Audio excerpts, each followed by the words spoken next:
Hi everyone, this is Aftab and welcome to great programming. तो आज की इस वीडियो से हम स्टार्ट करने जा रहे हैं सीएसएस। तो जिन स्टूडेंट को अभी तक एचटीएमएल नहीं आती, उनको सबसे पहले तो एचटीएमएल सीखनी होगी, उसके बाद वो सीएसएस को पढ़ सकते हैं।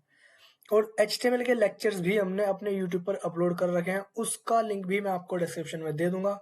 तो सबसे पहले तो जिन स्टूडेंट को अभी तक सीएसएस नहीं आती, वो पहले एचटीएमएल सीख ले, उसके बाद वो सीएसएस को सीख सकते हैं। और इस सीएसएस की सीरीज को हमने 5 लेवल में डिवाइड किया हुआ है, और इस वीडियो के अंदर हम सीएसएस का लेवल 1 पढ़ने वाले हैं। So without wasting any time, let's get started.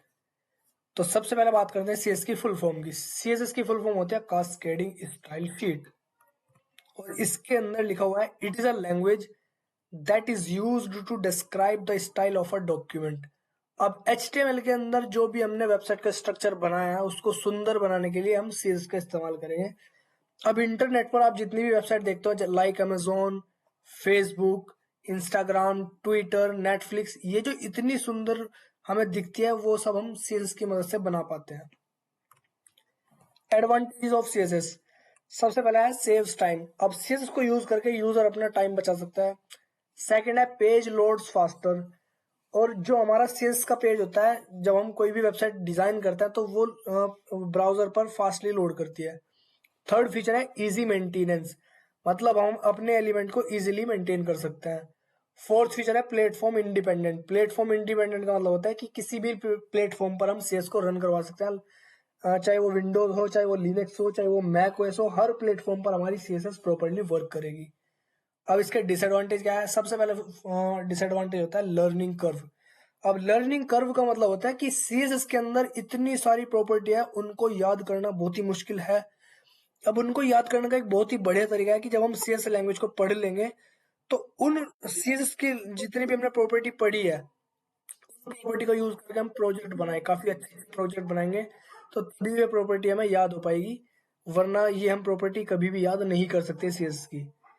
और दूसरा डिसएडवांटेज आता है ब्राउजर कंपैटिबिलिटी। ब्राउजर कंपैटिबिलिटी का मतलब होता है कि सीएसएस के अंदर बहुत सारी प्रॉपर्टी है, उसके अंदर कुछ कुछ प्रॉपर्टी ऐसी होती है जो किसी किसी ब्राउजर में वर्क नहीं करती। कुछ कुछ प्रॉपर्टी है, सारी नहीं होती, बस एक दो ऐसी रेयर प्रॉपर्टी होगी जो किसी ब्राउजर में वर्क नहीं करेगी। तीसरा कॉन्सेप्ट होता है specificity.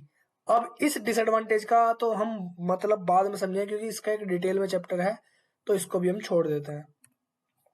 Types of CSS. CSS कितने टाइप की होती है? 3 टाइप की सीएसएस होती है, inline CSS, internal CSS and external CSS. अब सबसे पहले इनलाइन सीएसएस की बात करते हैं। इसमें लिखा हुआ है inline CSS is used to apply the style for a single element. Inline style, inline जो सीएसएस होते हैं, उसका काम होता है किसी सिंगल एलिमेंट को स्टाइल देना। To use the inline CSS the style attribute will be used. Inline CSS को यूज करने के लिए हमें स्टाइल एट्रीब्यूट का यूज करना होगा। अब यहाँ पर एग्जांपल दिखा रखा है कि एक h1 टैग है, उसके अंदर हमने स्टाइल एट्रीब्यूट लगा दिया, और फिर वहां पे लिखा हमने कलर कोलन ग्रीन। तो ये जो हमने h1 के अंदर स्टाइल एट्रीब्यूट लगाया है, यही हमारी इनलाइन सीएसएस है। अब ये काम हम प्रैक्टिकली करके देखते हैं। हम यहाँ पर डेस्कटॉप पर आ जाएंगे। डेस्कटॉप पर आने के बाद मैं यहाँ पर क्या करूंगा, एक फोल्डर क्रिएट करूंगा। फोल्डर का नाम यहाँ पर रखूंगा मैं CSS लेवल 1। इस फोल्डर को राइट क्लिक करके ओपन विद कोड कर लूंगा। इसके बाद यहाँ पर हम एक फाइल क्रिएट करेंगे जिसका नाम होगा index.html, और यहाँ पर हम सबसे पहले बॉयलर प्लेट कोड डाल लेते हैं, और टाइटल को मैं यहाँ पर लिखूंगा CSS लेवल 1। उसके बाद मैं यहाँ पर क्या करूंगा, एक हेडिंग लगाऊंगा H1, और यहाँ पर क्या लिखते हैं, यहाँ पर लिखते हैं दिस इज हेडिंग। इसको ब्राउजर में चला कर देखते हैं। तो यहाँ पर मैं क्रोम ब्राउजर को ओपन करूंगा, फिर यहाँ पर कंट्रोल O प्रेस करेंगे। उसके बाद हम जाएंगे डेस्कटॉप पर CSS लेवल 1 वाले फोल्डर में, इसके अंदर इंडेक्स वाली फाइल को रन कर देंगे। तो हमारी जो हेडिंग है वो ब्लैक कलर में आ रही है अभी। अब इस हेडिंग को हम यहाँ पर एक कलर देंगे। तो H1 के अंदर हम यहाँ पर लिखेंगे style attribute. Style is equal to colour, तो हमारी प्रॉपर्टी होगी कोलन, उसकी वैल्यू हम दे देंगे रेड और सेमी कोलन, तो इसका कलर रेड हो जाएगा। ओके, तो ये जो हमने H1 के अंदर स्टाइल एट्रीब्यूट लगाया है, यही हमारी क्या है, यही हमारी इनलाइन सीएसएस है। अब मान के चलो यहाँ पर आपने एक और H1 लगाया, और यहाँ पर लिखा मैंने this is my second heading, और एक और मैंने यहाँ पे H1 लगाया और इसके अंदर लिखा मैंने this is my third heading. अब देखते हैं यहाँ पर ब्राउजर के अंदर, तो यहाँ पर देखो ये जो दो हेडिंग है हमारी लास्ट की, इन पर तो कलर रेड आया नहीं क्योंकि हमने सिर्फ लगा तो पहले वाले पे रखा है ना। तो हमें क्या करना होगा, यहाँ पर भी लगाना होगा और यहाँ पर भी लगाना होगा। तो यहाँ पर लिख देते हैं style is equal to colour colon red, तो यहाँ पर भी आ जाएगा। लेकिन अगर मान लो हमारे पास 10 हेडिंग है H1 और सबको हमें कलर रेड देना है, तो क्या हम सब पे अलग अलग लगाएंगे? नहीं। तो हम यहाँ पर क्या करेंगे, तो फिर हम यहाँ पर क्या करेंगे, हम यहाँ तीनों से ये चीज हटा देंगे, यहाँ से भी और यहाँ से भी और यहाँ से भी। फिर हम क्या करेंगे, यहाँ पर हम हेड टैग के अंदर एक स्टाइल टैग लगाएंगे और यहाँ पर H1 के साथ कलर रेड दे देंगे। तो ये है हमारी इंटरनल सीएसएस जो कि हेड टैग के अंदर स्टाइल टैग के अंदर लिखते हैं।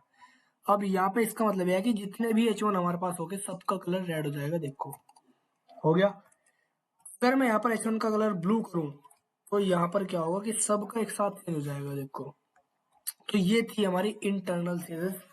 और तीसरी होती है हमारी एक्सटर्नल सीएसएस, जो कि क्या होता है कि अलग से एक फाइल बनती है। जैसे कि मैं यहाँ से तो ये सीएसएस हटा देता हूँ। अब मैं यहाँ पर क्या करूंगा, इस फोल्डर के अंदर एक फाइल बनाऊंगा जिसका नाम होगा style.css, और यहाँ पर जाकर मैं कह दूंगा कि H1 का कलर कर दो ग्रीन। तो देखो यहाँ पर अभी तो ग्रीन होगा नहीं, क्योंकि हुआ क्या यहाँ पर कि हमने एक अलग से फाइल बनाई style.css, तो एक हमारी index.html वाली फाइल है। तो यहाँ पर क्या करना होगा कि जो ये style.css वाली फाइल है उसको index.html के साथ लिंक करना होगा। तो वो लिंक कैसे होता है, हेड टैग के अंदर हम लगाते हैं लिंक टैग, और फिर यहाँ पर लिखता है रिलेशन होगा स्टाइल शीट का, और फिर यहाँ पर हम लिखेंगे href फाइल का नाम style.css। तो अब हमने यहाँ पर लिंक बना दिया है। अब यहाँ पर कलर ग्रीन हो जाएगा। देखो यहाँ पर हो गया कलर ग्रीन।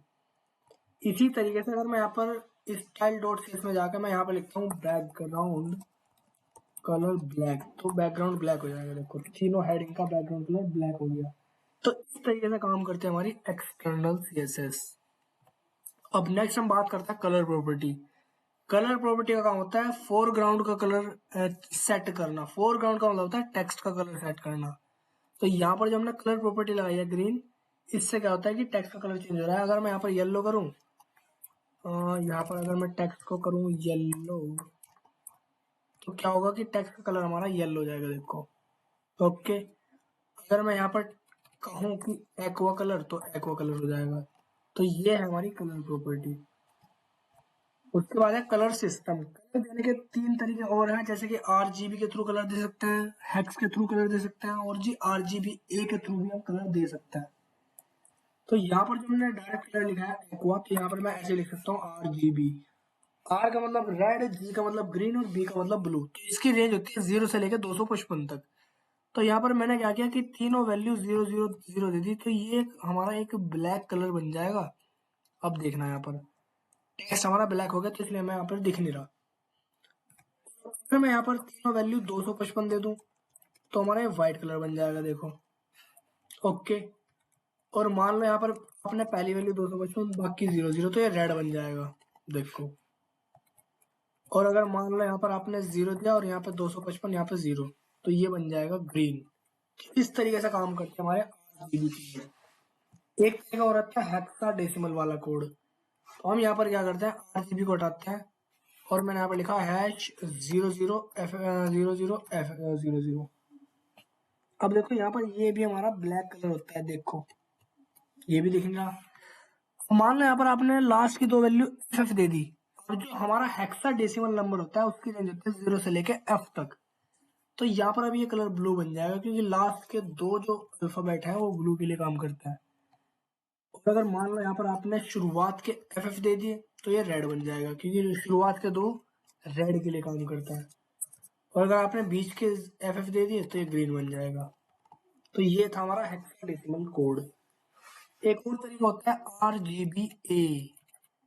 RGBA, आर का मतलब रेड, जी का मतलब ग्रीन, बी का मतलब ब्लू। तो यहाँ पर हमने कहा 255, 255, 255 और 0.5। ये जो एक ही वैल्यू है ना 0.5, ये हमारी ओपेसिटी होती है, ओपेसिटी। ये ओपेसिटी 0 से लेके 1 तक दे सकते हैं। जैसे कि मैं 1 दूंगा तो थोड़ा इस तरीके से वाइट दिखेगा, 0.7 दूंगा तो इस तरीके से दिखेगा ये वाइट। ये ओपेसिटी होती है। और ये ओपेसिटी ना ये वाली लाइन होती है हमारी। एक तो ये कलर वाली लाइन दिख रही है आपको, यहाँ पर हम कलर सेलेक्ट कर सकते हैं। और ये जो है लाइन, ये हमारी ओपेसिटी की लाइन है। ये देखो 0 यहाँ पर दिख रहा है ना 0.785। तो ये 0 से 1 के बीच में ही रहती है हमेशा। ओके, अब नेक्स्ट हम बात करते हैं बैकग्राउंड कलर की, जो कि हमने पढ़ ही लिया।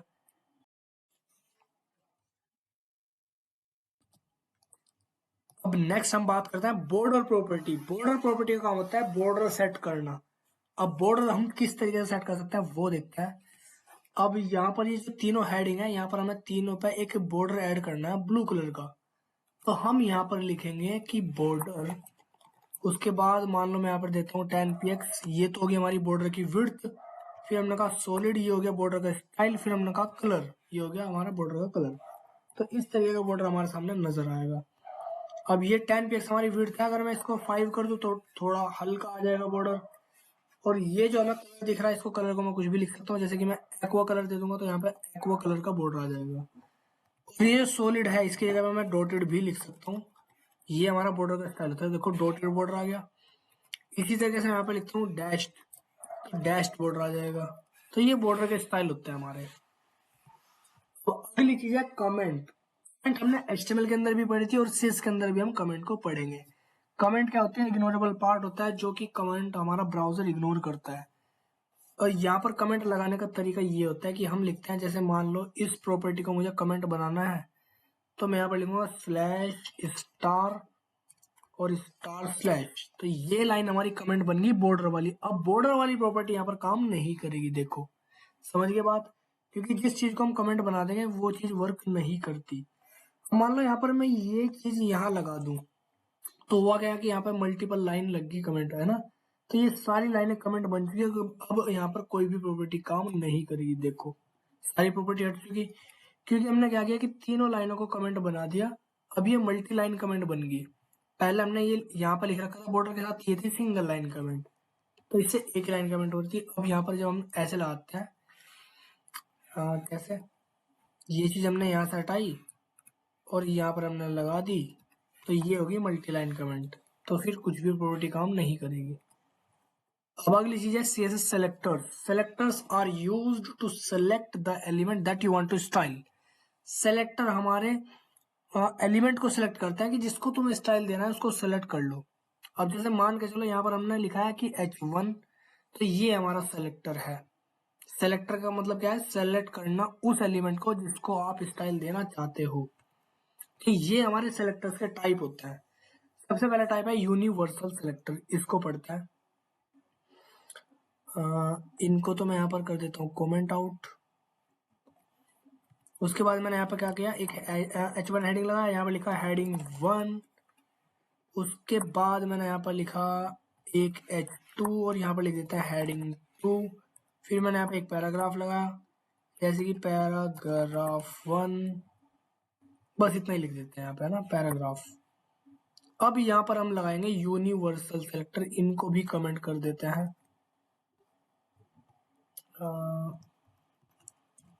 इनको भी यहाँ पर मैंने कमेंट किया। यहाँ पर लिखा मैंने स्टार और फिर कलर रेड। तो इसका मतलब ये है स्टार का यूनिवर्सल सेलेक्टर, जितने भी हमारे पास एलिमेंट होंगे सब का कलर रेड हो जाएगा। देखो इस H1 हेडिंग का भी हो गया, इस H2 हेडिंग का भी हो गया और इस पैराग्राफ का भी हो गया। तो स्टार का मतलब होता है यूनिवर्सल सेलेक्टर, जो कि हर एलिमेंट के लिए काम करेगा। उसके बाद आता है टैग सेलेक्टर।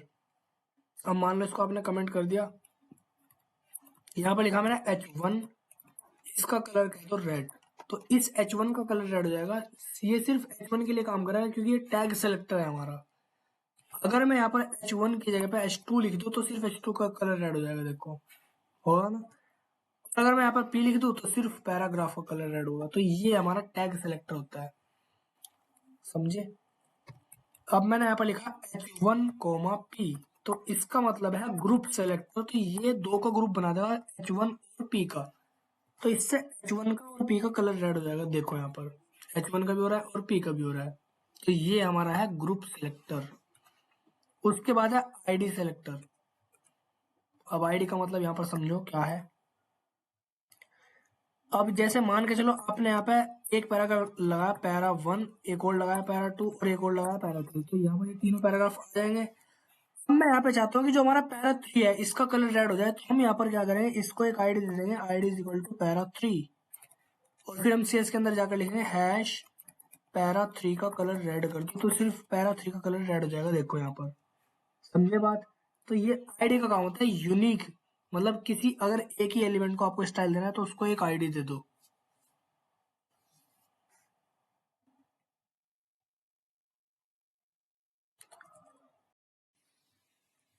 अब नेक्स्ट है क्लास सिलेक्टर।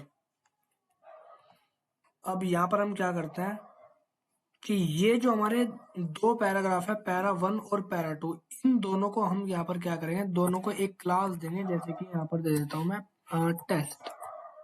दोनों को हमने सेम क्लास दे दी, और हम सीएसएस के अंदर लिखेंगे यहाँ पर डॉट टेस्ट। डॉट का मतलब होता है क्लास, और कलर यहाँ पर ब्लू, तो जिसकी क्लास टेस्ट होगी तो उसका कलर ब्लू लग जाएगा, देखो यहाँ पर, समझे बात। इसी तरीके से मैं यहाँ पर अगर बैकग्राउंड लिखूं यहाँ पर बैकग्राउंड ब्लैक, तो ये दोनों पर लगेगा, जिसकी क्लास टेस्ट होगी उन सब पर ये प्रॉपर्टी ऐड हो जाएगी। उसके बाद होता है हमारा एट्रीब्यूट सेलेक्टर। एट्रीब्यूट सेलेक्टर, इसको समझते हैं ये क्या है जी। अब यहाँ पर जैसे कि हमने लिखा है यहाँ पर इनपुट टाइप टेक्स्ट, और फिर यहाँ पर लिख दिया मैंने प्लेस होल्डर की एंटर योर नेम, तो ये एक बॉक्स बनकर आ जाएगा हमारे सामने, एंटर योर नेम, जहाँ पर हम नाम टाइप कर सकते हैं। इसी तरीके से यहाँ पर लिखा मैंने इनपुट टाइप पासवर्ड, और यहाँ पर एक प्लेस होल्डर लगाया एंटर योर पासवर्ड, तो दो फील्ड हमारे पास आ गए, एक टाइप पासवर्ड वाला और एक टाइप टेक्स्ट वाला। यहाँ पर एक BR और लगा के जिससे कि सेपरेट हो जाए। अब हम CSS के अंदर चलते हैं, और CSS के अंदर हम यहाँ पर लिखेंगे इनपुट टैग का, यहाँ पर हम बॉर्डर लिखेंगे, क्योंकि बॉर्डर लगा दो यहाँ पर 5px सॉलिड ग्रीन, तो एक बॉर्डर हमारे सामने आ जाएगा, देखो यहाँ पर आ चुका बॉर्डर। अब ये जो बॉर्डर है ये दोनों फील्ड के अंदर आ रहा है, जो हमारा टाइप टेक्स्ट वाला है वहां पर भी, और जो टाइप पासवर्ड है वहां पर भी।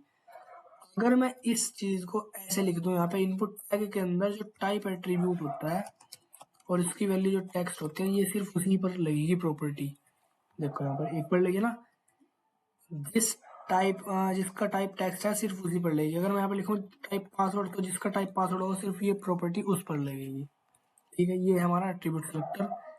अब नेक्स्ट है स्यूडो एलिमेंट और स्यूडो क्लास सेलेक्टर, इसको समझते हैं जी।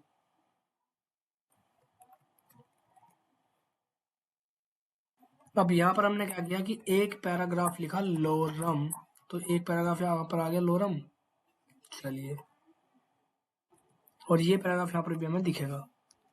अब यहाँ पर हम कहते हैं कि जो हमारी सीज वाली फाइल है वहां पर लिख दो P के अंदर कलर रेड, तो P का कलर रेड हो जाएगा, देखो यहाँ पर। इसका हम थोड़ा सा ना फॉन्ट का साइज भी इंक्रीज करते हैं, तो यहाँ पर हम लिखेंगे फॉन्ट साइज, जैसे कि मैंने कहा था 25px, तो फॉन्ट का साइज बढ़ जाएगा 25px। और इसी तरीके से अगर मैं यहाँ पर कहूँ कि जो हमारा ये पैराग्राफ है इसके साथ लिख दो फर्स्ट लेटर, तो ये हमारा जो डबल कॉलन हमने लगाया है ना, ये हमारा स्यूडो एलिमेंट होता है, तो ये सिर्फ पहले लेटर पे लगाएगा, देखो पहले लेटर पे क्या हो रहा है कि कलर रेड हो रहा है और फॉन्ट का साइज भी बढ़ रहा है, तो ये है हमारा स्यूडो एलिमेंट सेलेक्टर। उसके बाद इसी तरीके से मैंने यहाँ पर क्या किया कि पैराग्राफ के बाद एक बटन ऐड कर दिया जहाँ पर लिखा मैंने क्लिक मी, तो ये बटन यहाँ पर आ जाएगा। अब यहाँ पर हम क्या करते हैं कि हम बटन को थोड़ी सी स्टाइलिंग देते हैं, जैसे कि मैं यहाँ पर कहूँगा कि बटन जो है हमारा, बटन का बैकग्राउंड कलर कर दो ब्लैक, तो बटन का बैकग्राउंड कलर क्या हो जाएगा, ब्लैक हो जाएगा। और फिर यहाँ पर हम कह देंगे कि टेक्स्ट का कलर कर दो व्हाइट, तो टेक्स्ट क्या हो जाएगा, व्हाइट हो जाएगा। अब यहाँ पर हम अगर एक और प्रॉपर्टी लगा दें कि बटन कोलन होवर, यहाँ पर हमने लगाया एक कोलन और पहले हमने लगाए थे दो कोलन, तो जिसके साथ दो बार कोलन लगते हैं उसे बोलते हैं स्यूडो एलिमेंट, और जिसके साथ एक बार कोलन लगता है उसे बोलते हैं स्यूडो क्लास।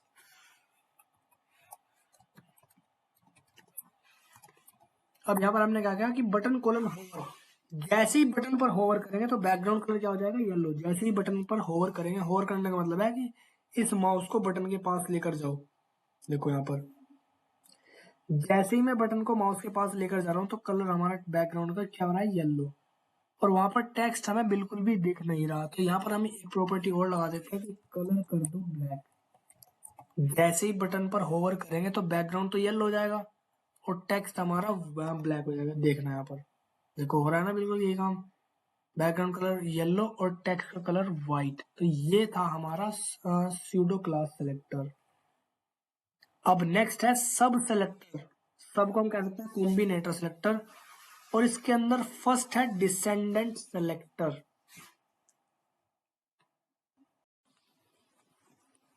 अब इनको थोड़ा ध्यान से समझना। तो यहाँ पर चलते हैं VS कोड के अंदर। इन सबको तो मैं यहाँ पर कमेंट कर देता हूँ, उसके बाद यहाँ पर भी मैं इनको कमेंट कर दूंगा। हाँ, ये सब कुछ मैंने कमेंट कर दिया। हमने यहाँ पर क्या किया, एक डिव लगाया और इस डिव के अंदर मैंने दो पैराग्राफ लिखे, पैरा 1 एंड पैरा 2। और मैंने क्या करा, इस डिव को एक आईडी दे दी, ID is equal to outer. और फिर मैंने इन दोनों पैराग्राफ के बाद एक और डिव यहाँ पर बनाया और इसके अंदर भी मैंने दो पैराग्राफ यहाँ पर ले लिए, पैरा 3 एंड पैरा 4। अब यहाँ पर हम करेंगे डिसेंडेंट सेलेक्टर। अब यहाँ पर डिसेंडेंट सेलेक्टर का मतलब समझो क्या होता है। अब यहाँ पर देखो जी, ये हमारा आउटर वाला डिव है, ये हमारा आउटर वाला डिव यहाँ से शुरू हुआ और यहाँ पर ये खत्म हुआ, और इसके अंदर एक पैरा 1 है, एक पैरा 2 है और एक हमारा इनर वाला डिव है। तो ये तीनों इसके चिल्ड्रन है, para 1, para 2 and inner div, outer div के क्या है, चिल्ड्रन है। इसी तरीके से जो हमारा इनर वाला डिव है, इनर वाले डिव के दो चिल्ड्रन है, पैरा 3 एंड पैरा 4। अब ये जो पैरा 3 एंड पैरा 4 वाले जो पैराग्राफ है, ये आउटर के भी चिल्ड्रन माने जाएंगे, क्योंकि इनर जब आउटर का चिल्ड्रन है तो ये भी तो इसके चिल्ड्रन होंगे ना आउटर के। लेकिन पैरा 3 और पैरा 4 को हम डायरेक्ट चाइल्ड नहीं कह सकते, ये हमारे होता है इनडायरेक्ट चाइल्ड। जो आउटर वाला डिव है ये, इसके अंदर जो पैरा 3 और पैरा 4 है, ये इसके इनडायरेक्ट चाइल्ड माने जाएंगे। अब यहाँ पर मैं कहूंगा कि जो हमारा हैश आउटर वाला डिव है और स्पेस P और कलर रेड, तो इसका मतलब ये होता है कि आउटर डिव के अंदर जितने भी पैराग्राफ्स होंगे उनका कलर रेड हो जाएगा। यहाँ पर जो मैंने ये आउटर के बाद एक गैप दिया ना, ये गैप, यही हमारा क्या है, डिसेंडेंट सेलेक्टर है। आउटर के बाद जो मैंने हल्का सा गैप दिया है, ये हमारा क्या है, डिसेंडेंट सेलेक्टर। तो डिसेंडेंट सेलेक्टर क्या कहता है कि आउटर मतलब ये चीज के अंदर जितने भी पी होंगे उन सब का कलर रेड हो जाएगा। देखो यहाँ पर सबका कलर रेड हो गया। यहाँ पर पैरा 1 भी और पैरा 2, पैरा 3, पैरा 4 ये सब आउटर के अंदर है। देखो यहाँ पर ये सब किसके अंदर है, आउटर के अंदर। तो इन सबका कलर रेड हो गया यहाँ पर। अब मैं यहाँ पर चाहता हूँ कि जो हमारे आउटर के जो डायरेक्ट वाले चाइल्ड है, सिर्फ उन्हीं का ही यहाँ पर कलर रेड होना चाहिए। तो मैं यहाँ पर क्या करूंगा, मैं यहाँ पर लगाऊंगा चाइल्ड सेलेक्टर। हम यहाँ पर क्या लगाएंगे, चाइल्ड सेलेक्टर। वो कैसे लिखते हैं, वो ऐसे लिखते हैं कि गैप को तो हटा दो, यहाँ पर ग्रेटर देन लगा दो। तो ग्रेटर देन हमारा क्या है, चाइल्ड सेलेक्टर है, जो कि चाइल्ड पर ही काम करेगा, जो डायरेक्ट होंगे। देखो यहाँ पर, अब यहाँ पर पैरा 1 और पैरा 2 का ही कलर रेड हो रहा है, क्योंकि पैरा 1 और पैरा 2 नंबर हमारे क्या है, आउटर डिव के डायरेक्ट वाले चिल्ड्रन है। समझे बात। चलिए नेक्स्ट है एडजेसेंट सिबलिंग सेलेक्टर और जनरल सिबलिंग सेलेक्टर। इसको समझो यहाँ पर। अब इनको मैंने यहाँ पर कमेंट कर दिया। अब यहाँ पर हम क्या करेंगे, मैंने यहाँ पर एक H1 लगाया है। H1 के अंदर लिखा है मैंने दिस इज अ हेडिंग। फिर मैंने यहाँ पर एक पैराग्राफ लगाया, paragraph 1 and paragraph 2 and paragraph 3। तो ये तीनों यहाँ पर ब्राउजर के अंदर, चारों ब्राउजर के अंदर आ जाएंगे, एक हेडिंग और 3 पैराग्राफ। तो यहाँ पर देखो, ये जो H1 है और ये जो P है, ये सारे के सारे ये आपस में क्या है, भाई बहन है। H1 का भाई P है और P का भाई H1 है। अब मैंने यहाँ पर लिखा कि H1 प्लस P और कलर रेड, ये जो यहाँ पर प्लस हमने लगाया ये हमारा एडजेसेंट सिबलिंग सेलेक्टर होता है। तो ये क्या करेगा, H1 के बाद जो पहला P होगा उसका कलर रेड करेगा।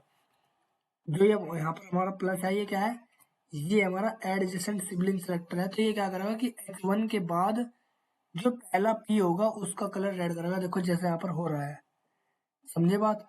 लेकिन अगर मैं यहाँ पर प्लस को हटा के यहाँ पर मैं लिख दूं ये टाइल्ड सिंबल, तो ये क्या करेगा, H1 के बाद जितने भी P होंगे उन सब का कलर रेड हो जाएगा। यहाँ पर देखो, समझे बात। ये हमारा जो टाइल्ड सिंबल है ये हमारा है जनरल सिबलिंग सेलेक्टर। अगर मैं प्लस लिखता हूँ तो उसका क्या मतलब है कि H1 के बाद जो पहला P होगा उसका कलर रेड। लेकिन अगर मैं टाइल्ड सिंबल लगाता हूँ तो इसका मतलब ये है कि H1 के बाद जितने भी P होंगे सबका कलर रेड हो जाएगा। तो ये थे हमारे सारे के सारे सेलेक्टर जो कि हमने कवर कर लिए हैं। नेक्स्ट हम बात करते हैं प्रैक्टिस सेट 1 की। तो क्वेश्चन नंबर 1 ये है कि create a simple div with an ID box, add some text content inside the div, set its background color to blue। मतलब सबसे पहले तो हमें एक div क्रिएट करना है और उसको एक आईडी देनी है बॉक्स। फिर उस div के अंदर कुछ कंटेंट रखना है, हमें कुछ भी रख सकते हैं, लोरम रख लेंगे हम यहाँ पर। और फिर हमें क्या करना है, उसके बाद उसका बैकग्राउंड कलर में ब्लू सेट करना है। तो चलिए ये काम करते हैं। ये चीज अब यहाँ पर कमेंट कर दो और ये चीज यहाँ पर कमेंट कर दो। सबसे पहले तो हमें एक div क्रिएट करना है, हमने क्रिएट कर लिया। इसको एक आईडी देनी है बॉक्स, बॉक्स आईडी दे दी हमने यहाँ पर। इसके अंदर कुछ हमें टेक्स्ट का कंटेंट रखना है, जैसे कि लोरम रख लेता है यहाँ पर, है ना।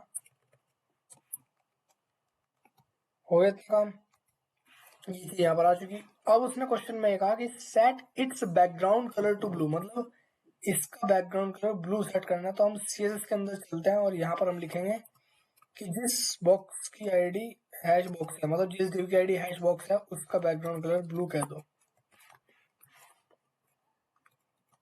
तो देखो इस div का क्या हुआ, बैकग्राउंड कलर ब्लू हो गया। तो ये था हमारा क्वेश्चन नंबर 1। सेकंड क्वेश्चन है create 3 headings H1, H2 and H3। तो सबसे पहले तो हम यहाँ पर क्या करते हैं कि 3 हेडिंग क्रिएट करते हैं। इनको तो कमेंट कर दो, इनको कर देते हैं कमेंट। 3 हमें हेडिंग बनाने हैं। यहाँ पे लिख देते हैं हेडिंग 1, यहाँ पर लिख देते हैं हेडिंग 2 और यहाँ पर लिख देते हैं हेडिंग 3। ओके, आगे पढ़ो। Give them all class heading, मतलब तीनों हेडिंग को एक हेडिंग नाम की क्लास हमें देनी है। And set colour of heading to red, मतलब सब हेडिंग का हमें कलर रेड करना है। तो तीनों को पहले क्या करते हैं, तीनों हेडिंग को एक हेडिंग नाम की क्लास यहाँ पर दे देते हैं। और फिर हमें क्या करना है, हमें इस क्लास को यूज करना है। तो हम लिखेंगे डॉट हेडिंग, मतलब जिसकी क्लास हेडिंग है उसका कलर कर दो रेड। रेडी का ना वहाँ पे, हाँ रेडी है यहाँ पर। तो देखो तीनों हेडिंग का कलर रेड हो गया। तो ये था हमारा सेकंड क्वेश्चन का सॉल्यूशन। अब नेक्स्ट क्वेश्चन है create button and set its background colour to green using style sheet, blue using style tag, pink using inline style. मतलब एक बटन हमें बना करके उस बटन का बैकग्राउंड कलर हमें सेट करके दिखाना है 3 तरीकों से। चलिए इसको कमेंट करो, फिर इन तीनों को कमेंट करो और यहाँ पर हम एक बटन बना लेते हैं। बटन यहाँ पर ले देता हूँ मैं क्लिक मी, तो ये बटन यहाँ पर आ जाएगा। फिर उसने कहा कि इसका बटन का बैकग्राउंड कलर हमें सेट करना है टू ग्रीन। तो हम यहाँ पर क्या करेंगे, स्टाइल डॉट से इसमें चल के यहाँ पर हम कहेंगे कि जो हमारा बटन है इस बटन का बैकग्राउंड कलर सेट कर दो ग्रीन। तो यहाँ पर इस बटन का बैकग्राउंड कलर ग्रीन आ चुका। दूसरा तरीका क्या क्या उसने, स्टाइल टैग के द्वारा ब्लू करके दिखाओ। तो हम यहाँ पर क्या करेंगे, ये तो कमेंट कर दें। स्टाइल टैग का मतलब होता है इंटरनल CSS और वो लगता है हेड टैग के अंदर, स्टाइल टैग के अंदर। इस तरीके से यहाँ पर हम कह देंगे कि जो हमारा बटन है उसका बैकग्राउंड कलर सेट कर दो टू ब्लू। तो देखो बटन का बैकग्राउंड कलर क्या हो जाएगा, ब्लू हो गया। हो गया ना ब्लू, हाँ जी। अगला क्या है, पिंक करके दिखाना है यूजिंग इनलाइन स्टाइल। मतलब हम यहाँ पर क्या करें, इसको भी कमेंट कर देंगे और यहाँ पर इस बटन, यहाँ पर हमने बटन बनाया है, इसके अंदर हम एक स्टाइल एट्रीब्यूट का इस्तेमाल करेंगे और यहाँ पर ले रहे हैं कि बैकग्राउंड कलर कॉलन पिंक। ये क्या करेगा, बटन का बैकग्राउंड कलर पिंक सेट कर देगा। देखो यहाँ पर हो चुका। चलिए नेक्स्ट क्वेश्चन है last, create multiple classes and verify that all of these works on the same element. मतलब हमें करना क्या है, हमें यहाँ पर एक एलिमेंट क्रिएट करना है, चाहे वो हम हेडिंग क्रिएट कर लेंगे, चाहे वो हम पैराग्राफ क्रिएट कर लेंगे, वो हमारी मर्जी है। फिर हमें उस एक ही एलिमेंट को मल्टीपल क्लासेस दे करके उन्हें वेरीफाई करना है कि वे सारी काम कर रही है या नहीं कर रही है। तो चलिए देखते हैं क्वेश्चन कैसे करेंगे। ये कमेंट हम मान लो यहाँ पर H1 हेडिंग बना देते हैं और इसके अंदर लिखते हैं दिस इज माई हेडिंग। तो ये यहाँ पर देखो आ जाएगा। अब हम यहाँ पर क्या करेंगे, H1 को मल्टीपल क्लासेस देंगे, जैसे मैंने कहा फर्स्ट। हमें जो दूसरी क्लास देनी है वो यहाँ पर हम कोमा करके देंगे। वो यहाँ पर हम क्या करेंगे, फर्स्ट के बाद एक स्पेस देंगे, उसके बाद हम दूसरी क्लास देंगे, फिर हम स्पेस देंगे, उसके बाद हम थर्ड क्लास देंगे। यहाँ पर तो क्लासेस के बीच में गैप का होना जरूरी है, तभी वो इनको डिफरेंट डिफरेंट क्लास मानता है। अब यहाँ पर हम क्या कहेंगे, डॉट फर्स्ट, उसका कलर रेड। तो देखो यहाँ पर जो हमारा हेडिंग था उसका कलर रेड हो चुका। इसी तरीके से मैं कहूँगा डॉट सेकंड, मतलब जो क्लास हमारी सेकंड है उस पर बैकग्राउंड कलर लगा दो ब्लैक। तो देखो यहाँ पर ये भी हमारी बिल्कुल सही काम कर रही है। और फिर उसके बाद मैं कहूँगा डॉट थर्ड के यहाँ पर बॉर्डर लगा दो। बॉर्डर मैंने कहा 4px सॉलिड ब्लू, तो 4px का हमारे सामने बॉर्डर आ जाएगा। देखो तो यहाँ पर हमने किया क्या है कि यहाँ पर हमने एक H1 हेडिंग बनाया और उसको हमने 3 क्लास दे दी और तीनों को हमने यहाँ पर चेक किया कि तीनों हमारी एक ही एलिमेंट पर काम कर रही है या नहीं कर रही है। तो बिल्कुल सही काम कर रही है प्रॉपर्टी। और उसके बाद नेक्स्ट हम बात करते हैं टेक्स्ट प्रॉपर्टी के बारे में। चलिए यहाँ पर इसको हम कमेंट कर देते हैं और यहाँ पर इन तीनों को भी हम कमेंट कर देते हैं। फिर यहाँ पर मैंने क्या किया कि एक पैराग्राफ लगाया लोरम, और फिर हमने कहा यहाँ पर कि जो हमारा पैराग्राफ है उसका कलर कर दो रेड। तो पैराग्राफ का कलर हमारे सामने रेड हो जाएगा। देखो यहाँ पर, तो ये जो कलर प्रॉपर्टी हमने लिखा है ये टेक्स्ट की प्रॉपर्टी होती है। अब इसी तरीके से यहाँ पर दूसरी प्रॉपर्टी है लेटर स्पेसिंग। तो अगर मैं यहाँ पर लगता हूँ लेटर स्पेसिंग 5 पिक्स, तो हर लेटर के बीच में 5 पिक्स का गैप आ जाएगा। देखो आ गया। एक होता है वर्ड स्पेसिंग, हमने कहा वर्ड स्पेसिंग 40 पिक्स, तो हर वर्ड के बीच में 40 पिक्स का गैप आ जाएगा। देखो यहाँ पर आ चुका, हर वर्ड के बीच में 40 पिक्स का गैप आ चुका। और अगर हमें हर लाइन के बीच में गैप चाहिए तो हम लिखते हैं लाइन हाइट। अगर हमें हर लाइन के बीच में गैप चाहिए तो हम लिखते हैं लाइन हाइट। तो हर लाइन के बीच में 20 पिक्स का गैप आ जाएगा। देखो हल्का सा गैप आया, इस गैप को थोड़ा बढ़ाता है तो दिखेगा। मैंने कहा यहाँ पर 60 पिक्स, तो देखो हर लाइन के बीच में 60 पिक्स का गैप है। अगली प्रॉपर्टी होती है टेक्स्ट इंडेंट। इंडेंट उसको बोलते हैं जो पैराग्राफ के फर्स्ट लाइन में लेफ्ट में थोड़ा सा गैप आता है। तो मैंने कहा टेक्स्ट इंडेंट यहाँ पर 40 px कर दो। टेक्स्ट इंडेंट यहाँ पर कह दो 40 px। तो टेक्स्ट इंडेंट का मतलब होता है कि ये जो हमारा पैराग्राफ है इसके लेफ्ट में पहली लाइन में गैप। देखो पहली लाइन में क्या हुआ कि हल्का सा गैप आ गया, तो इसको बोलते हैं इंडेंट। ये जो यहाँ पर लेफ्ट में आया उसको बोलते हैं इंडेंट। चलिए अगली प्रॉपर्टी होती है टेक्स्ट ट्रांसफॉर्म। इसको मैं यहाँ पर कमेंट कर देता हूँ। मैंने यहाँ पे लिखा text transform lower case. Lower case का मतलब है कि सारे के सारे अल्फाबेट स्मॉल में हो जाएंगे। देखो हो चुके। चलिए अगर मैं यहाँ पर लिख दूं अपर केस तो सारे के सारे लेटर कैपिटल में हो जाएंगे। देखो यहाँ पर हो गया ना।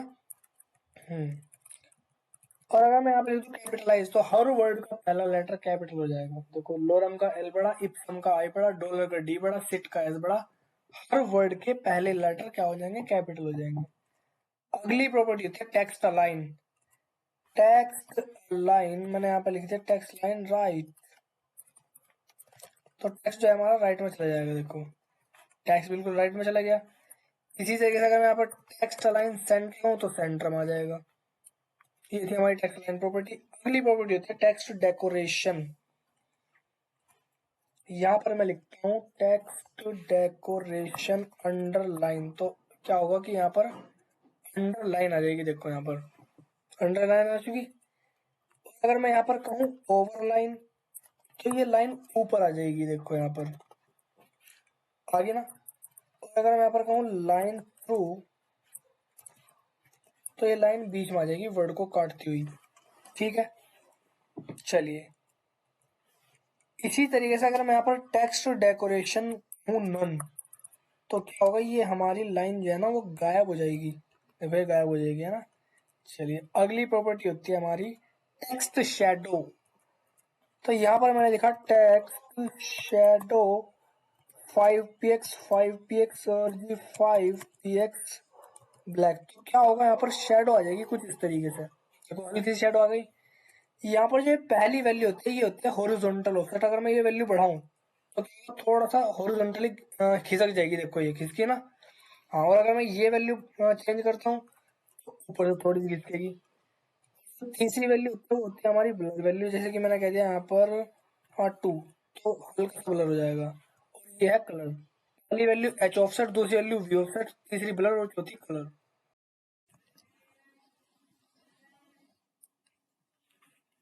अब नेक्स्ट हम बात करने वाले हैं फॉन्ट प्रॉपर्टीज के बारे में। तो चलिए यहाँ पर आ जाते हैं इस कोड के अंदर। तो हम यहाँ पर क्या करते हैं, इस पैराग्राफ को कमेंट कर देते हैं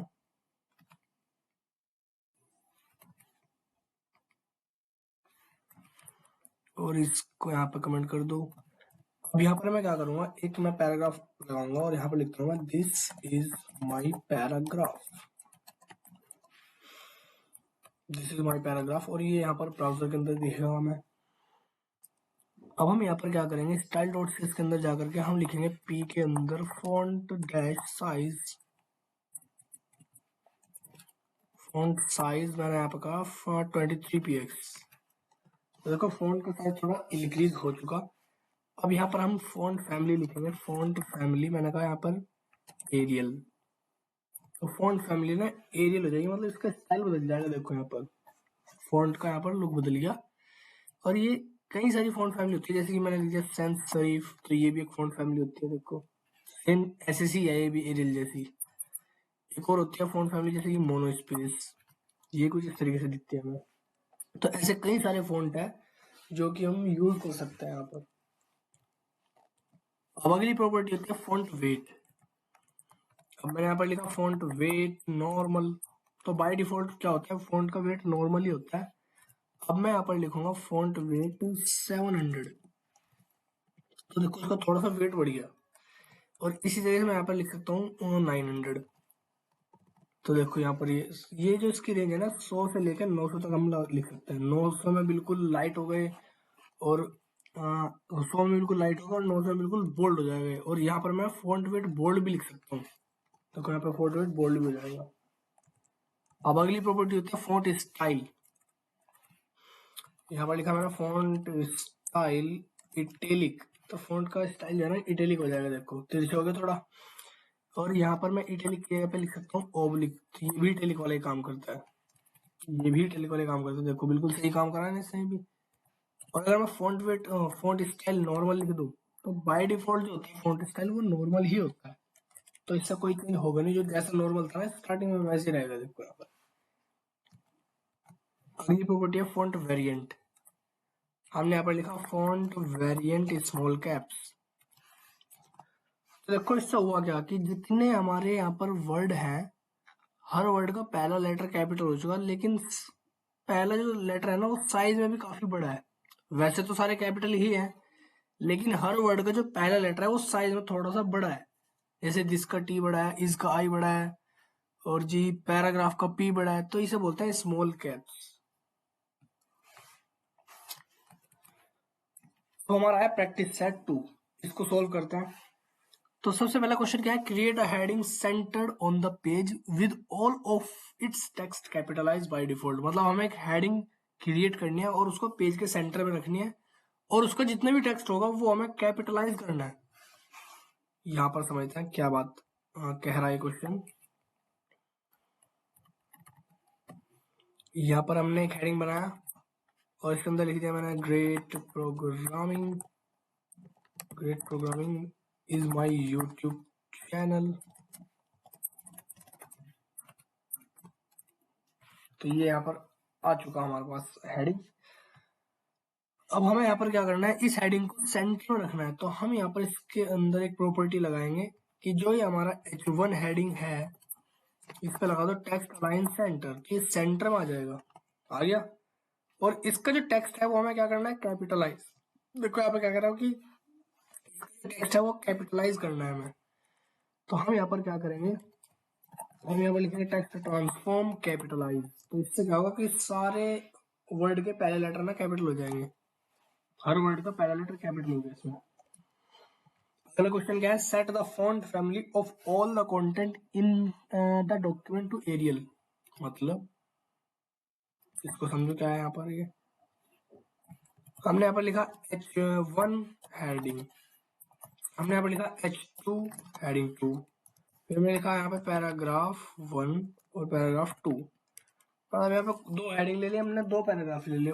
ये जो सेकंड क्वेश्चन कह रहा है, ये कह रहा है कि जितने भी डॉक्यूमेंट के अंदर तुम्हारे पास एलिमेंट है, जितना भी कंटेंट है, उसका उन सब की फॉन्ट फैमिली एरियल करनी है हमें, सबकी। तो जब हमें सब पे काम करना होता है तो यहाँ पर आता है यूनिवर्सल सेलेक्टर। मैं यहाँ पे लिखूंगा फॉन्ट फैमिली में यहाँ पे लिखूंगा एरियल।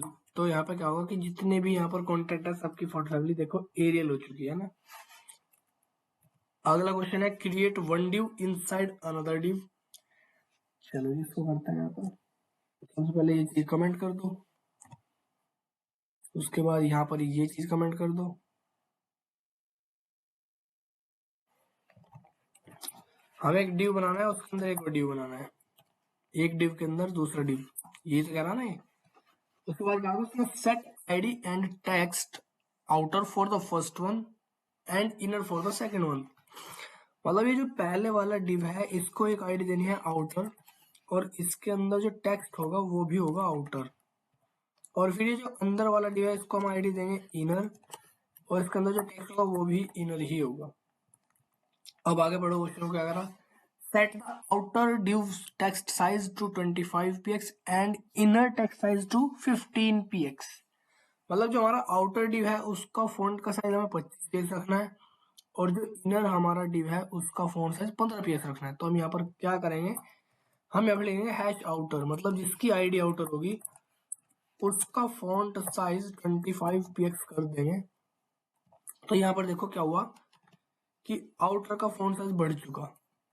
अभी मैं यहाँ पर प्रॉपर्टी तो मैं हटा करके दिखाता हूँ, मैंने ये कमेंट कर दी। तो अभी ये कुछ इस तरीके से है, और जैसे मैंने प्रॉपर्टी लगाई तो क्या होगा कि आउटर का फॉन्ट साइज बढ़ जाएगा। लेकिन इसमें नोटिस करोगे तुमने कि इनर का फॉन्ट साइज भी बड़ा है। देखो यहाँ पर फिर से देखो, अभी ये ऐसे है, अब मैंने यहाँ पर क्या करा, आउटर का फॉन्ट साइज लिख दिया 25 पिक्स। तो क्या होगा कि इनर भी इंक्रीज होगा, इनर भी इंक्रीज होगा। ऐसा क्यों हो रहा, ऐसा इसलिए हो रहा है क्योंकि जो आउटर वाला डिव है और इसके अंदर जो इनर डिव है, तो इनर डिव क्या है, इनर डिव आउटर का चिल्ड्रन है, मतलब चाइल्ड है। तो चाइल्ड क्या करता है, पेरेंट की प्रॉपर्टी को इनहेरिट कर लेता है। जो चाइल्ड एलिमेंट है ये पेरेंट की प्रॉपर्टी को इनहेरिट कर लेते हैं। तो जो प्रॉपर्टी हम आउटर पर लगाएंगे वो बाय डिफॉल्ट इनर पे भी लगेगी, जो प्रॉपर्टी हम आउटर पर लगाएंगे वो बाय डिफॉल्ट इनर पर भी लगेगी। अब हम यहाँ पर क्या करते हैं, अब हम लिखते हैं हैश इनर और इसका फॉन्ट साइज 15 px। तो अब इनर का फॉन्ट साइज है 15 px हो जाएगा। देखो हो गया। तो ये था हमारा प्रैक्टिस सेट। अब नेक्स्ट है लिस्ट प्रॉपर्टीज। सबसे पहले तो हम क्या करते हैं, यहाँ पर दो लिस्ट क्रिएट कर लेते हैं।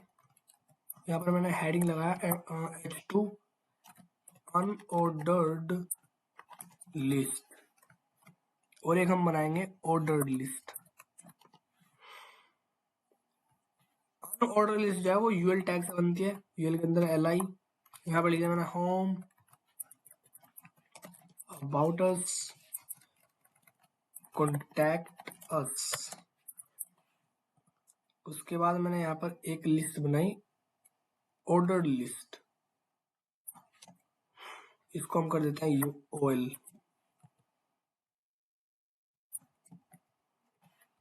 तो देखो यहाँ पर लिस्ट बन चुकी। अब हम लिस्ट की प्रॉपर्टी पढ़ेंगे। सबसे पहली प्रॉपर्टी है लिस्ट स्टाइल टाइप। ये सारी की सारी टाइप की वैल्यू है, disc, circle, square, none, decimal, ये सब क्या है, इस प्रॉपर्टी की वैल्यू है।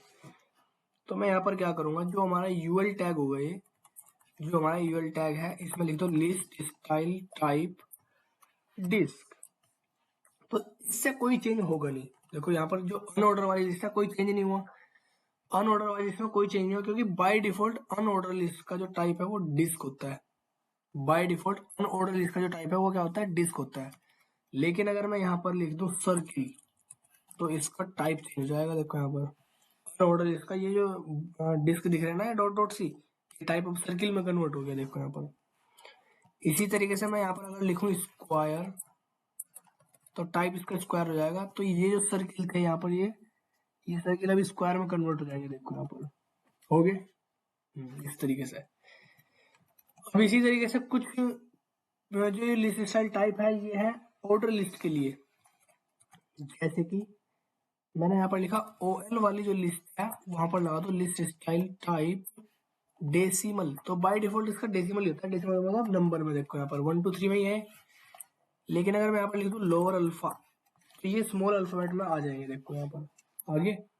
और इसी तरीके से मैं यहाँ पर लिख दूं अगर अपर अल्फा, तो ये कैपिटल लेटर में आ जाएंगे। देखो, और इसी तरीके से अगर मैं यहाँ पर लिख दूं अपर रोमन, तो ये रोमन नंबर में आ जाएंगे। और अपर रोमन की जगह पे हम लिख सकते हैं लोअर रोमन, लोअर रोमन। तो देखो ये स्मॉल रोमन में भी आ जाएंगे। तो ये थी हमारी लिस्ट की प्रॉपर्टी। अगली प्रॉपर्टी है एक और है, यहाँ पर लिस्ट का टाइप नन। लिस्ट का टाइप यहाँ पर नन भी होता है। अगर मैं यहाँ पर लिस्ट का टाइप नन कर दूं, तो ना तो अल्फाबेट आएगा, ना कुछ नंबर आएगा, ना ही रोमन आएगा। तो देखो सब कुछ गायब हो गया यहाँ पर। ये जो रोमन थे यहाँ पर ये गायब हो गए। इसी तरीके से अनऑर्डर लिस्ट के ये हम स्क्वायर भी गायब कर सकते हैं। तो यहाँ पर लिखेंगे हम लिस्ट स्टाइल टाइप नन, तो इसके भी गायब हो जाएगा। इस तरीके से हम गायब कर सकते हैं। अब अगली प्रॉपर्टी है list style position. List style position, यहाँ पर हम टाइप कर देते हैं, मान लो डेसिमल। अब मैंने यहाँ पर क्या किया कि ओएल वाली लिस्ट के अंदर लिखा लिस्ट स्टाइल पोजीशन इनसाइड, तो ये अंदर की तरफ आ जाएगी। देखो लिस्ट थोड़ी ना अंदर की तरफ आ जाएगी। बाय डिफॉल्ट लिस्ट जो होती है वो होती है बाहर की तरफ, मतलब आउटसाइड। तो ये बाहर की तरफ है। जैसे मैं यहाँ पर लिखता हूँ इनसाइड, तो ये जो लिस्ट है वो अंदर की तरफ आ जाएगी। देखो यहाँ पर आई अंदर की तरफ, इस तरीके से। अब अगली प्रॉपर्टी है लिस्ट स्टाइल इमेज। मतलब लिस्ट के अंदर जो ये हम यहाँ पर स्क्वायर लगा रहे हैं, या फिर हम नंबर लगा रहे हैं, यहाँ पे जो भी हम अल्फाबेट वगैरह लगा रहे हैं, वहां पे हम कोई इमेज भी लगा सकते हैं। जैसे हमारी अनऑर्डर लिस्ट है, इसका मैं टाइप कर देता हूँ यहाँ पर नन।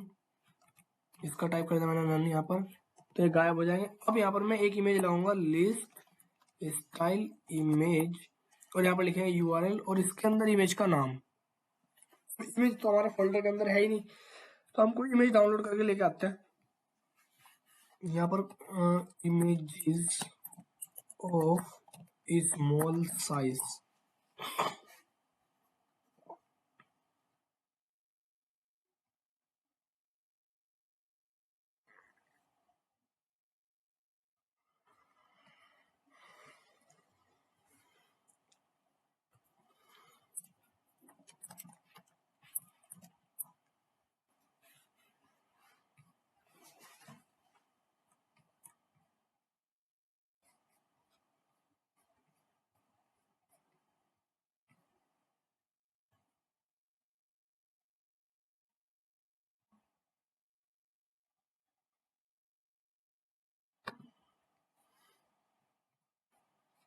ये वाली लेते हैं, ये है ना।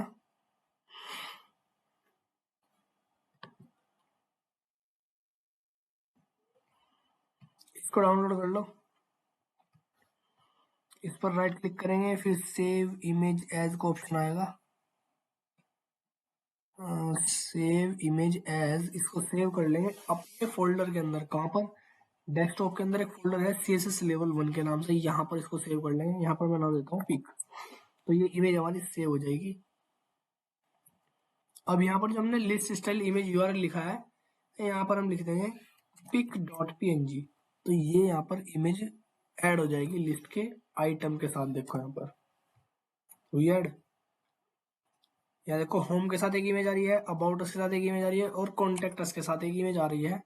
और इसके अंदर मैं एक काम और कर दूंगा, लिस्ट स्टाइल की जो पोजीशन है वो कर दूंगा इन साइड, अंदर की तरफ आ जाएगी हमारी जो लिस्ट है। देखो यहाँ पर अब दिख रहा है ना साफ। जो ये हमारा होम वाला एक आइटम है, इसके साथ एक इमेज है, अबाउट अस वाला जो आइटम है उसके साथ एक इमेज है, और जो कॉन्टेक्ट अस वाला आइटम है उसके साथ भी एक इमेज है। तो इस तरीके से हम इमेज भी ऐड कर सकते हैं। ये काफी बड़ी इमेज है, ये बहुत ही छोटी इमेज होगी तो अच्छी लगेगी यहाँ पर। अगर काफी छोटी इमेज होगी तो ये हम अच्छी बड़े लगा सकते हैं यहाँ पे इस तरीके से। अब अगली प्रॉपर्टी होती है टेबल प्रॉपर्टीज। सबसे पहले यहाँ पर मैं क्या करूंगा, एक टेबल बनाऊंगा जो हमने HTML के लेक्चर्स में सीखी थी ना, वो टेबल हम यहाँ पर एक बनाने वाले हैं। सिंपल सी टेबल होगी, ज्यादा कुछ मुश्किल तो नहीं होगी।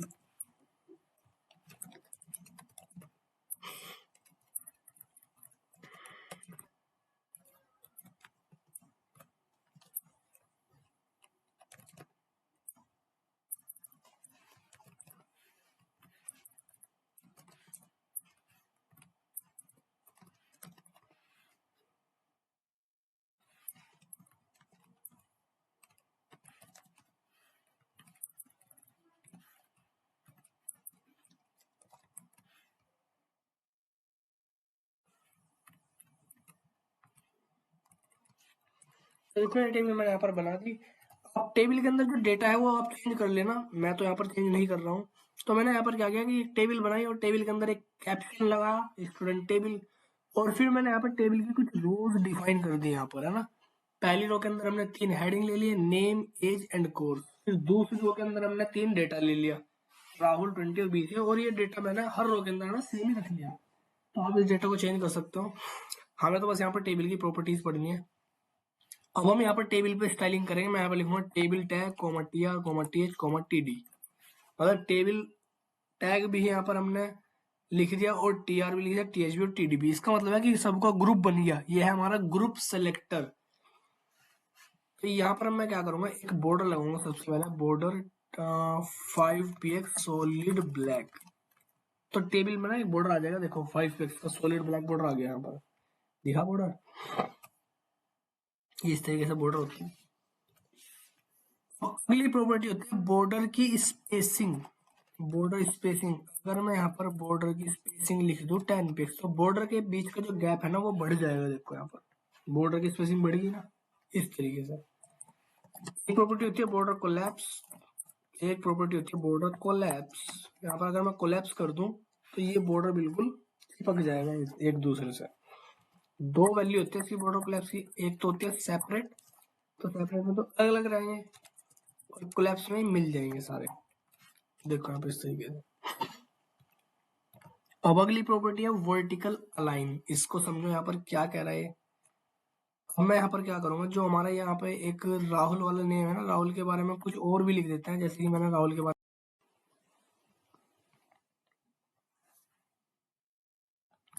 में एक लोरम डाल दिया यहाँ पर। अब यहाँ पर देखो जो राहुल पहले वाला जो टीडी है, मतलब डेटा, इसका थोड़ा सा साइज बढ़ चुका, साइज थोड़ा बढ़ गया यहाँ पर। अब यहाँ पर देखो ये जो एज हमें दिख रही है 20, और ये जो कोर्स हमें दिख रहा है 20, ये अपने बॉक्स के अंदर बिल्कुल सेंटर में है। जो यहाँ पे 20 वाली एज है, ये इस बॉक्स के सेंटर में है वर्टिकली। तो यहाँ पर अगर मैं प्रॉपर्टी ये लगा दूं,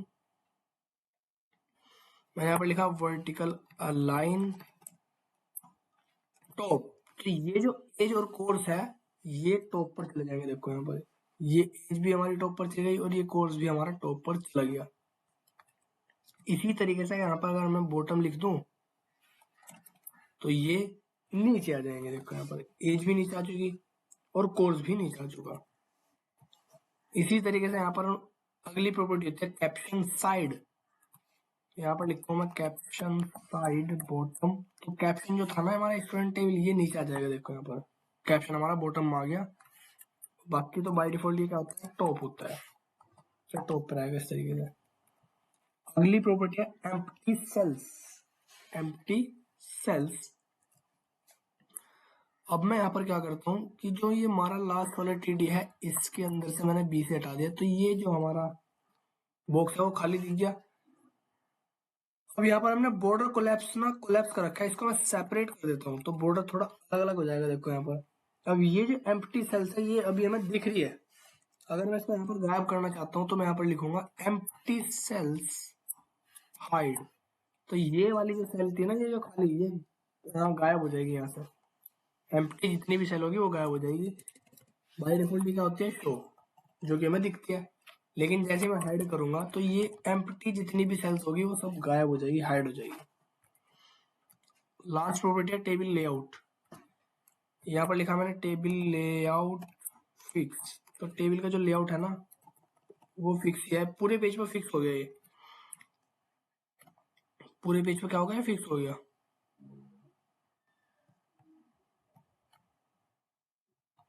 कहाँ चले गए हम?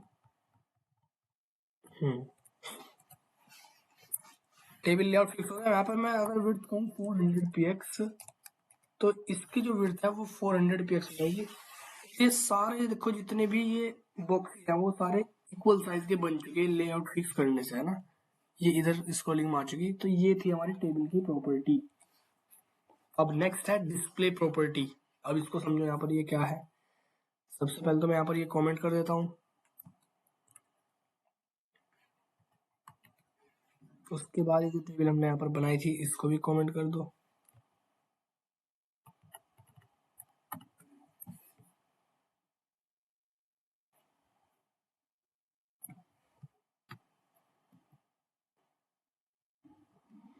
ठीक है, अब यहाँ पर मैं क्या करूंगा, यहाँ पर मैं लगाऊंगा डिव और एक और डिव।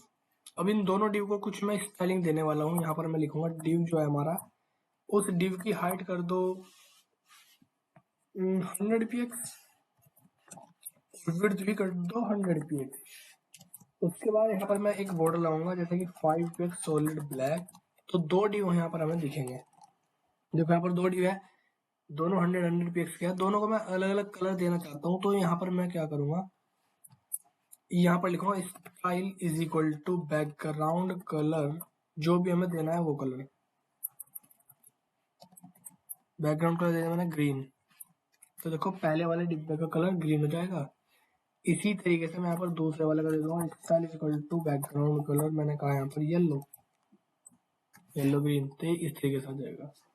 अब यहाँ पर ये जो दोनों डिव है वो अलग अलग लाइन में हमें दिख रहे हैं। अगर हमें, या एक काम करता हूँ मैं यहाँ पर इसके अंदर लिख देता हूँ बॉक्स 1 और इसके अंदर मैं लिख देता हूँ बॉक्स 2। तो देखो यहाँ पर ये इस तरीके से आ जाएगा। अब मैं यहाँ पर क्या करता हूँ, इन दोनों डिव को एक ही लाइन में लेके आना चाहता हूँ। तो मैं यहाँ पर क्या करूंगा, मैं यहाँ पर लिखूंगा जो डिव है हमारा उसकी डिस्प्ले को इनलाइन कर दो। तो ये क्या होगा, एक ही लाइन में आ जाएंगे। देखो यहाँ पर ये दोनों डिव क्या थे, एक लाइन में आ गए। बाय डिफॉल्ट जो डिव होते हैं उनकी डिस्प्ले ना ब्लॉक होती है, मतलब अलग अलग लाइन में रहते हैं हमें। और जिसकी डिस्प्ले हम इनलाइन कर देंगे वो एक ही लाइन में आ जाएगा। अब देखो ये जो बॉक्स 1 और बॉक्स 2 इनकी हाइट विड्थ कंटेंट के हिसाब से सेट होगी। बॉक्स 1 और बॉक्स 2 की हाइट विड्थ कंटेंट के हिसाब से सेट होगी। जितना कंटेंट है उतनी उसने हाइट विड्थ अपनी ले ली। लेकिन मैं यहाँ पर चाह रहा हूँ ये दोनों एक लाइन में भी रहे, हाइट विड्थ इनकी उतनी ही रहे जितनी हमने दी थी। तो मैं यहाँ पर क्या करूंगा, डिस्प्ले इनलाइन नहीं लगाने का, डिस्प्ले इनलाइन ब्लॉक लगाऊंगा। तो देखो एक लाइन में रहेंगे और हाइट विड्थ उतनी रहेगी, एक लाइन में भी है और हाइट विड्थ भी उतनी है जितनी हमने दी थी। तो ये होती है डिस्प्ले प्रॉपर्टी। और एक होती है यहाँ पर डिस्प्ले नन, मतलब इसमें एलिमेंट ही हमारा गायब हो जाएगा। देखो इस तरीके से डिस्प्ले नन करने से एलिमेंट ही हमारा गायब हो जाता है। अगली प्रॉपर्टी होती है बैकग्राउंड प्रॉपर्टी। बैकग्राउंड प्रॉपर्टी के बारे में समझते हैं। यहाँ पर हम इसको कमेंट कर दो। चलो जी, अब ब्राउजर बिल्कुल खाली हो गया।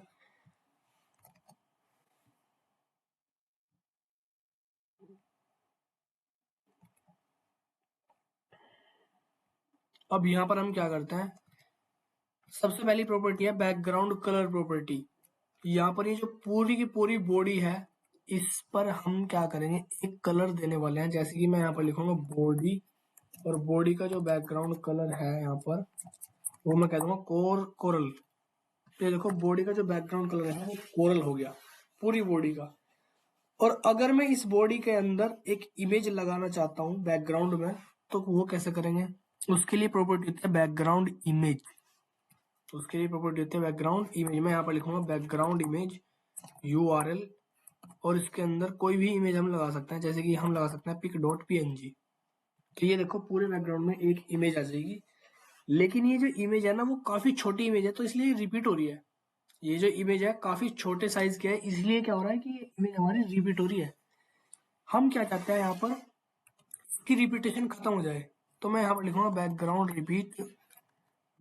रिपीट नो रिपीट, तो इसकी रिपीटेशन ना खत्म हो जाएगी। देखो यहाँ पर बाय डिफॉल्ट ये क्या हो रही थी, बाय डिफॉल्ट रिपीट हो रही थी इस तरीके से। अब हमने यहाँ पर जैसे ही नो रिपीट लिखा तो इसकी रिपीटेशन सारी खत्म हो जाएगी। बैकग्राउंड रिपीट में एक तो वैल्यू ये होती है रिपीट, इससे क्या होगा रिपीट होगी। एक वैल्यू होती है रिपीट एक्स, इससे होगा क्या, इससे हॉरिजॉन्टली रिपीट होगी। एक्स का मतलब है एक्स एक्सिस, यहाँ पे देखो हॉरिजॉन्टली रिपीट हो रही है। अगर मैं लिखूं रिपीट वाई, वर्टिकली रिपीट होगी वाई एक्सिस पर। और अगर मैं यहाँ पर नो रिपीट लिख दूं तो रिपीटेशन ही खत्म हो जाएगी, देखो इस तरीके से। ठीक है, अगली प्रॉपर्टी है बैकग्राउंड साइज। बैकग्राउंड साइज मैंने यहाँ पर लिखा बैकग्राउंड साइज कर दो 400 px, तो इसका बैकग्राउंड का ना इमेज का साइज बढ़ जाएगा। देखो 400 px, ये क्या लग गया, बैकग्राउंड साइज लगाओ, यहाँ पर लिखा मैंने 400 px, तो इमेज का जो साइज है ना वो बढ़ जाएगा। देखो इस तरीके से बढ़ा। और अगर मैं यहाँ पर कर दूं 100 px तो कम हो जाएगा। और अगर मैं यहाँ पे बैकग्राउंड साइज कवर लिख दूं तो ये पूरी बॉडी पे कवर हो जाएगी। देखो पूरी बॉडी पे कवर हो जाएगी, समझे कुछ? तो ये होती है हमारी बैकग्राउंड साइज प्रॉपर्टी। इसको हम कवर नहीं करते, इसको कुछ साइज देते हैं जैसे कि 300 px। अगर इमेज हमारी काफी बड़ी होगी ना तो ये कवर पे बिल्कुल सेट दिखेगी हमें। अभी तो इमेज छोटी है तो इसलिए गंदी दिख रही है ये, लेकिन अगर इमेज काफी बड़ी है तो बैक पूरी बॉडी पे जब हम कवर करेंगे तो बिल्कुल बढ़िया दिखेगी हमें। अब अगली प्रॉपर्टी है बैकग्राउंड पोजीशन। बैकग्राउंड पोजीशन, अब यहाँ पर इसका साइज ना 100 px ही कर दो। 100 px कर दिया मैंने। और ये जो बॉडी है ना, बॉडी इसकी मैंने हाइट दे दी 100 VH। VH का मतलब होता है व्यू पोर्ट हाइट। VH का मतलब क्या है? VH का मतलब है व्यू पोर्ट हाइट, मतलब हर डिवाइस पर बॉडी की जो हाइट है ना वो 100% रहेगी। यहाँ पर 100 VH कहने का मतलब है कि हर डिवाइस पर बॉडी की जो हाइट होगी वो 100% रहेगी, चाहे वो डिवाइस फोन ही क्यों ना हो, चाहे वो डिवाइस लैपटॉप हो, चाहे वो डिवाइस टैब हो। हर डिवाइस पर बॉडी की जो विड्थ होगी वो मतलब हाइट जो होगी वो 100% रहेगी, चाहे कोई सी भी डिवाइस हो, है ना। अब यहाँ पर मैं लिखूंगा बैकग्राउंड पोजीशन, और यहाँ पर मैंने कहा टॉप लेफ्ट। देखो यहाँ पर टॉप के लेफ्ट में ही है। अगर मैं लिख दूं टॉप का सेंटर तो टॉप के सेंटर में आ जाएगी, देखो ये। और इसी तरीके से यहाँ पर अगर मैं लिख दूं टॉप का राइट तो ये टॉप के राइट में आ जाएगी। इसी तरीके से ना यहाँ पर 9 पोजीशन होती है, 3 टॉप पर, 3 सेंटर पर, 3 बॉटम पर। 3 टॉप पर कौन कौन सी? टॉप का लेफ्ट, टॉप का सेंटर, टॉप का राइट। और फिर 3 होती है सेंटर की, centre left, centre centre, centre right. फिर 3 होती है बॉटम की, बॉटम लेफ्ट, बॉटम सेंटर और बॉटम राइट। अगर मैं यहाँ पर लिख दूं बॉटम का लेफ्ट कर दो तो ये बॉटम के लेफ्ट में आ जाएगी। देखो यहाँ पर ये बॉटम का लेफ्ट होता है। और इसी तरीके से अगर मैं कर दूं बॉटम का राइट तो बॉटम के राइट में आ जाएगी। और इसी तरीके से अगर मैं यहाँ पर लिख दूं सेंटर का लेफ्ट तो सेंटर के लेफ्ट में आ जाएगी ये इमेज। देखो वर्टिकली सेंटर के लेफ्ट में। और अगर मैं लिख दूं सेंटर का सेंटर तो ये सेंटर में आ जाएगी। देखो यहाँ पर इस तरीके से।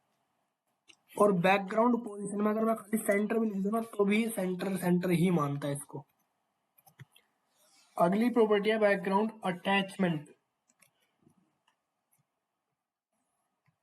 अब मैं यहाँ पर क्या करूंगा, थोड़ा सा कंटेंट भी लिख दूंगा। मैं यहाँ पर लिख देता हूँ लोरम, और लोरम इंटू 100 कर दो, थोड़ा ज्यादा ले लो। तो लोरम इंटू 100 कर दिया हमने। अब इसको ध्यान से देखो, जैसे मैं स्क्रॉल करूंगा, जैसे ही मैं स्क्रॉल करूंगा तो हमारी जो इमेज है वो भी साथ साथ स्क्रॉल हो रही है टेक्स्ट के साथ। जैसे मैं स्क्रॉल कर रहा हूँ तो हमारी जो इमेज है वो भी टेक्स्ट के साथ स्क्रॉल हो रही है। लेकिन मैं चाहता हूँ कि हमारी जो इमेज है वो स्क्रॉल ना हो, तो उसके लिए हम यहाँ पर एक प्रॉपर्टी लगा देंगे और उस प्रॉपर्टी का नाम है बैकग्राउंड अटैचमेंट, और यहाँ पर लिख दूंगा मैं फिक्स्ड। तो जैसे हमने फिक्स किया तो ये इमेज ना यहाँ पर फिक्स हो जाएगी। देखो अब जो हमारी इमेज है वो इमेज स्क्रॉल नहीं हो रही, सिर्फ टेक्स्ट स्क्रॉल हो रहा है।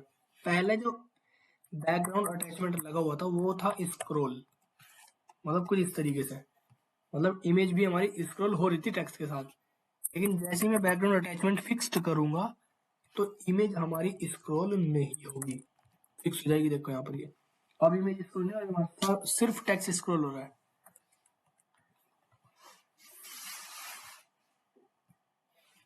तो ये था लेक्चर 1 का कॉन्सेप्ट, जिसके अंदर हमने काफी सारी चीजें सीखी है कि टेक्स्ट की प्रॉपर्टी क्या होती है, फॉन्ट प्रॉपर्टी क्या होती है, और जी किस तरीके से हम बैकग्राउंड में कलर डाल सकते हैं, किस तरीके से हम बैकग्राउंड में इमेज लगा सकते हैं, डिस्प्ले प्रॉपर्टी क्या होती है। ये था हमारा आज का कॉन्सेप्ट इस लेक्चर 1 का। ओके।